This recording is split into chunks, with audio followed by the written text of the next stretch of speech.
Hey everyone, welcome to Aussie Footy Chats, episode 9, Essendon Trade Chats. So today I'm going to talk about the Essendon Football Club, who they traded, who they brought in, the picks, the free agency, and the drama. So the Essendon Football Club had a bit of drama during the trade period. They had their captain, Zach Merritt, nominated to be traded. So he personally nominated himself to the club, even though he had a few years left on his deal, and he wanted to leave the club. Essentially, it cost the president a job, the former president that was in at the club. And then they got the new president, Walsh, and he sort of stuck to his guns and said that he didn't want Zach Merritt to be traded and that he was a valuable player and he's a captain and he meant a lot to the team. So there was a very big fallout with Zach and the club. And so he sort of elected to want to be traded. And so the club that he wanted to go to was Hawthorn, which played finals this year, got pretty far, went further than they did last year, but I'll get into that when I get to Hawthorn. But that's the club that he wanted to go to. So he's the captain of the Essendon Football Club. They didn't have the best year this year. They had the most injuries out of all the clubs. So their season was basically in ruins with the amount of injuries they had, which is unfortunate. I know they've had a lot of injuries, a lot of soft tissue injuries, and the fitness performance manager that would have been fired for that. So they've bringing in a new fitness manager to sort that out. And no one likes to see injuries, so I hope the club can sort that issue out. But that being said, the captain's nominated to be traded, and the club essentially knocked that back and wanted him to stay. So his camp said that he wanted to be traded. So they tried to get a deal facilitated, but they wanted him to stay. So they set this such a high bar that they wanted 4 first round draft picks. As I mentioned in my previous podcast, the 3 first round draft picks that Sydney traded is the highest ever that's been done. So Essendon wanted a very unrealistic deal from the Hawks for those trades. And I think that was due to the club not actually wanting to trade him. So they set an unrealistic target and it went to the last minute and they couldn't iron out a deal. I'll sort of cover a bit with Hawthorn too. So I just want to stick with the Essendon Football Club at the moment. So they didn't elect to trade him. They knocked back all the offers from Hawthorn, which would have been 3 first round draft picks and a player, Huswaite, who's a young midfielder that's not getting much game time at Hawthorn. So Zach Merritt's a 30-year-old player, captain of the club, and wanted to be traded, and it's sort of left the president gone, a new president in, so it's caused a lot of drama at the club. Sort of feel for the Essendon fans from that perspective. No one likes to see that play out. So, in a lot of ways, yeah, he wanted to leave. So I'd sort of feel for Zach too, because from his personal playing perspective, he wanted to leave the club. And it is a hard decision when you're captain of the club. It's not really a good look for a player who's captain wanting to leave, as we've seen with Oscar Allen at West Coast, which I'll get into that with that. And I've sort of explained that with Brisbane. So, I'll get into that more with West Coast. But from a player's perspective, captain is a very well-respected player amongst all the fans. And it can generally be hard for players to come back and build that trust again. So it will be interesting to see how that fallout happens and how he's going to come back to the side. And, is he going to be captain? Is he going to perform? And also we'll talk about the picks that they could have got in that trade as well. So 3 first round draft picks. And I just sort of previously mentioned Carlton, who went more down that route of getting those 3 first round draft picks in. So the next future draft picks they have will be quite high. So Essendon didn't elect to go down that track. They elected to keep Zach Merritt They also delisted a few of their ruckmen. So, well, they lost a ruckman through free agency with Sam Draper leaving. They also delisted Goldstein, which is one of their older ruckmen, who played a lot this year due to other ruckman's injuries. So he stayed in the side, and they sort of, delisted him. They lost Sam Draper as a ruckman to free agency. So they're currently without a clear ruckman that can take the ruck mantle at Essendon. So that's a big hole from a player's perspective, and so that's quite interesting. You want to have a permanent sort of number one ruckman in your side, and I know a couple of their older ruckmen, whether it's Vesentini, is quite young. The brother of Adelaide Vesentini debuted during the year due to all these injuries that he had to play a game. I thought he played quite well for a young lad. He gave it a good crack, but another preseason to build a bit of muscle up. So that sort of explains a little bit of their free agency, and also the Zach Merritt drama. And could have they got a first round draft pick in to get a young developing ruckman? I'm not too sure. There's not much on the market, as what I said with Carlton. They got one of the ruckmen from Fremantle. If you look around the league, a lot of the ruckmen, a second ruck or down the track of developing, are quite happy at their club.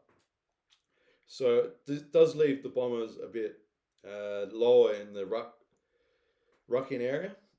And so, that's going to be hard for the Bombers. So I'll also give a bit of a who they've got in through the trade. So Brendan Farini arrived at Essendon.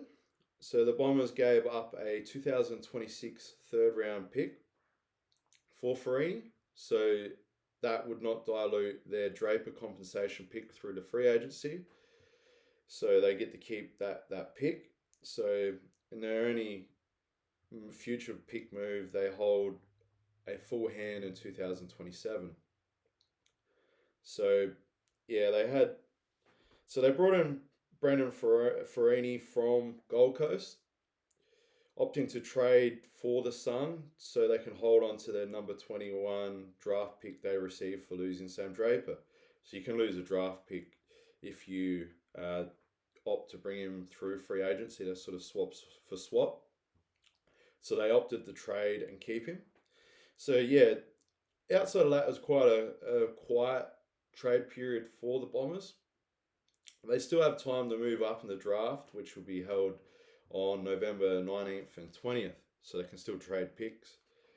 But they didn't bring in a ruckman from anywhere. They also lost a ruckman with Draper going to Brisbane through free agency. And as I said, it's quite interesting when you look at it that perspective. So they've lost Draper. They also, I'll just quickly go through a list who they delisted. At the end of the season, they decided to delist these players. Just bringing up my notes now. So Essendon, Alon Davey Jr., small forward. And Todd Goldstein, the ruckman that I mentioned. He's an older ruckman, late 30s. He's got the record for the most hitouts in the rucks. It's when you hit the ball down to your midfielders or any player that you can get it to. Ben Hobbs, which is a very high draft pick that they got a few years ago, has been delisted. Jaden Laverty has been delisted, and I believe that he's moved on to GWS. So they didn't get anything for him, which is a bad move. Lomo Lowell, I might have butchered that name. Jai McKenzie, who I believe signed on with Tasmania in the upcoming side, and they'll be playing VFL next year. I'll get into that with Tassie. Dylan Shield and Oscar Smart. So Dylan Shield was like an inside mid, half back defensive sort of, plays on the sort of bigger small forwards, try to lock them down. So yeah, plays an inside mid role. So they lose a senior inside mid. Yeah, he sort of struggled a bit as he got traded from GWS to Essendon in the last few years. So he's struggled a bit. Ben Hobbs, high draft pick. They put a lot of time into him. Probably potentially move into another club and move on to there and could develop into a good player, which maybe Essendon might have lost that. He might not. Other clubs might not opt to get him. So that's an interesting one. Todd Goldstein is an interesting one too. I think he's said he might play on if another club's interested because there isn't much ruckman available unless Essendon go to the VFL or the other state leagues where they can find a ruckman and bring them through the draft or the supplementary picks with injuries. So that being said, it's quite interesting that they've done that.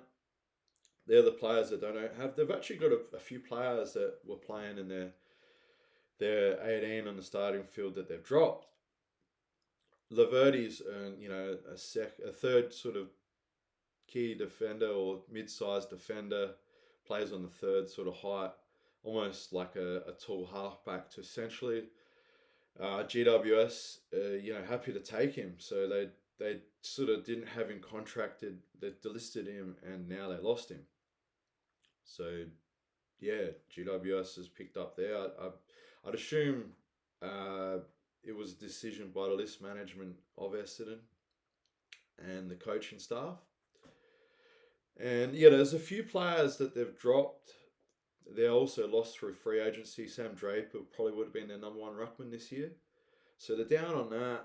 Like I've sort of mentioned, they didn't sort of have anyone they brought in. And I'll just talk about the draft picks. So number 5, 6, 21, 27, 30, 83, and 101. So they've got 1, 2, 3, 4, 5. They got 5 picks in the 30. So between the 30th pick to number 1, they got 5 of them. They've also got 2 first-round draft picks this year, being at number 5 and 6. And so it'll be interesting to see who they go for within that range. They're going to need probably an inside mid, a third sort of tall in their defense. They're going to need a ruckman if they can get one through there and develop it, or pick one up in the other leagues, the lower leagues across the state level. And we'll talk a bit about the Zach Merritt situation too. So like the 3 first-round draft picks that Hawthorn were offering, this year's draft pick would have been pick 10. So they would have had, say the deal went through, they would have had pick 5, 6, and 10. So they had 3 picks within the 10. So they've elected to keep an older captain who's 30. I get they wanting to keep him to stabilise the club and maybe teach these younger players that they've brought through how it's done. He's elected to be traded because it seems like they've hit a bit of a rebuild button. I don't like comparing clubs, but if I look at the last one I did, the Carlton Football Club got a lot of first-round draft picks, and they've sort of, might do quite well in the future if they nail the good draft picks and players that they get in and they all blend together. And, hopefully someone like Patrick Cripps is still there. I know I'm talking about Carlton here, but we'll bring it back to Essendon. And I'm explaining how they've kept an older player at risk of bringing in an extra few first-round draft picks. So they could have got the 3, like I said. They could have had 3 within the 10 this year. So they've got the 2, and I feel like, you could look at it, hindsight's, I could go through both things. Whether they can nail the draft, they get these, pick 5 and 6, and they're really good player at those picks. And, if they can get a ruckman from the state leagues that can actually come in and play a really good role as a number 1 ruckman. It's a lot of ifs or buts. It is a rebuild essentially. I'd love to know what Bombers fans think of that. It's a yeah. So they've half done a rebuild. If they didn't do this trade and they elected to keep Zach Merritt, um, you know, it's a hard one. You got to look at it both ways, and that's what we're analysing here, because this is a chat about the whole thing, and we'll look at it from both sides and perspectives, and give an understanding. That's what they've gone with. They've kept their ruckman. They've kept Zach Merritt, and they haven't got a ruckman, and they lost a ruckman. They delisted a few experienced players that are leaving a hole. Whether they can actually get players fit again next year and keep them on the track after the injury-riddled season they've had, it's hard. I feel for the Bombers fans in a way, because they haven't played finals for 7,000 days or so. It's been a long they haven't won a final for 7,000 days. They've played finals but haven't won one for a long time. So success hasn't quite been there for the players. And Zach Merritt elected to be traded for that because he felt like Hawthorn was the best suited for him to have success. And yeah, the club stuck to what they wanted to do and keep him. And they played a pretty hard line and almost gave an unrealistic deal to Hawthorn, and that's forced their cards to they didn't want to give that much up. And Essendon sort of probably, I don't know if they knew that or not, but they've kept their captain. He's going to come back to the fold of the club and build that trust back with the team and the coaching group. Obviously, they probably do love him there, and that's why I didn't want to get rid of him. And I know most fans probably didn't want to get rid of him because he's their captain. But also, there's probably fans that were happy to look at the other way too, with the first round draft picks that they could have got for the next few years. He's going to be older, and I think they're not going to be in the picture for finals for at least a couple of years. They've got to develop a ruckman. They've got to, develop these players that they get. Zach Merritt's probably going to be, like, I keep hearing these reports that he wants to play into his late 30s, but you just don't know. Like, a guy could start getting soft tissue injuries in his mid 30s, or it could be his early 30s. It could be either way. So yeah, they've brought in Brendan Ferroni from Gold Coast, who's a bit of an older player. He's above the 27 mark. He's played a lot of football, but also missed a lot of football being in the seconds because Gold Coast had not elected to pick him. But you could see when he was brought in, he had, like, before he got brought in last year, he was getting like 40 plus touches in the VFL. And he does add experience that they've lost, whether it's through delisting or, the ruckman gone. That doesn't cover ruck because he's not a ruckman, but he's a midfielder. So they really need to bring in a ruckman. I've emphasised that quite well. I know most fans would understand that. And I know the coaching group probably understand that too, but it was quite interesting that, they couldn't sort of go for a ruckman. I know Hawthorn's second ruckman, he re-signed, so they couldn't make a deal there. And they didn't quite look around for other clubs to trade off a pick, whether it could have been pick 21 for a decent ruckman. Crows got Finbar Marley. I don't think he's a ruckman, but could they use him as a ruck?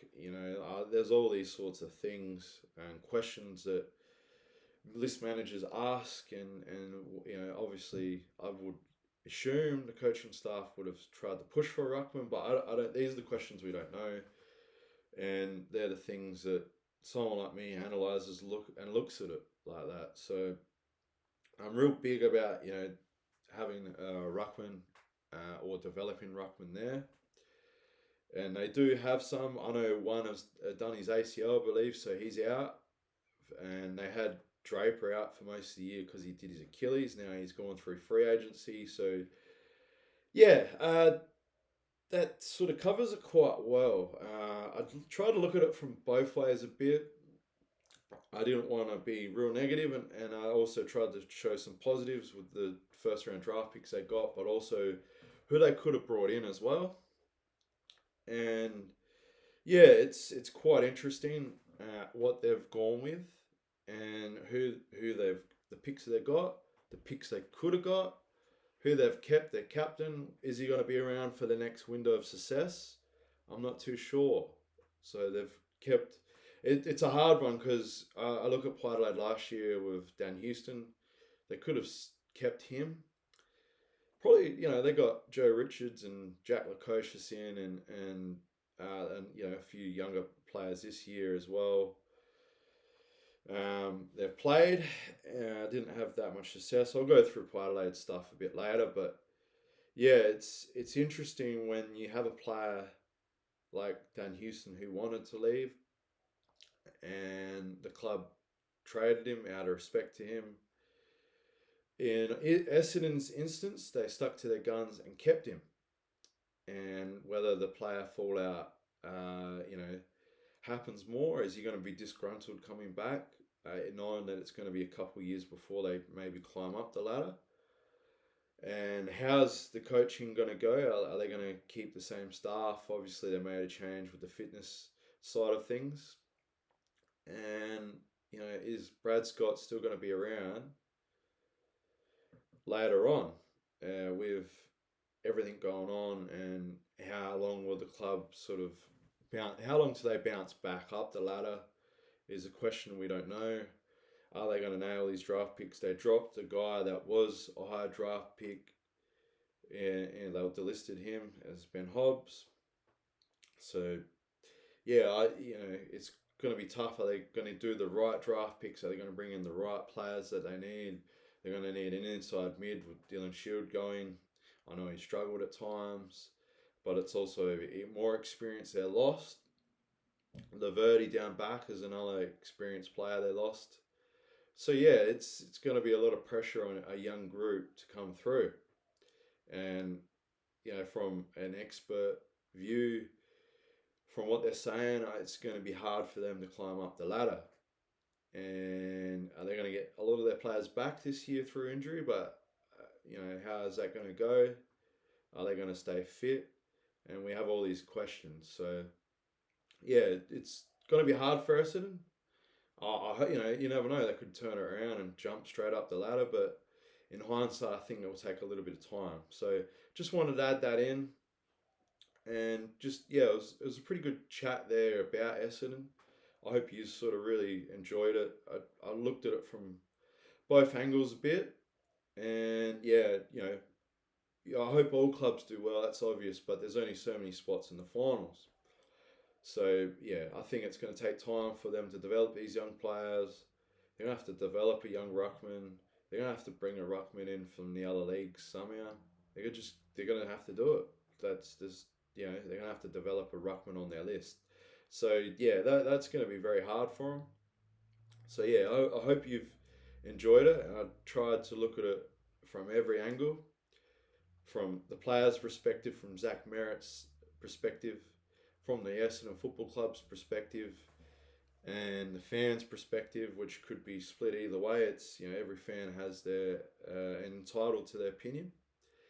And it's, I think most, fans are glad they kept their captain, but like I said, with the picks. So, that was an interesting podcast. They quite were the trade that never happened, and was so much drama about it, and it went to the last day and it didn't happen. So, I hope you enjoyed it, Essendon fans, and thank you for today's podcast, everyone. And next podcast will be Fremantle, so the Fremantle Dockers.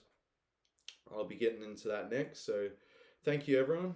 Like and subscribe, and I really appreciate everyone tuning in and hitting the subscribe button, and really appreciate it. And thank you very much. Enjoy the rest of your day and take care. Thank you.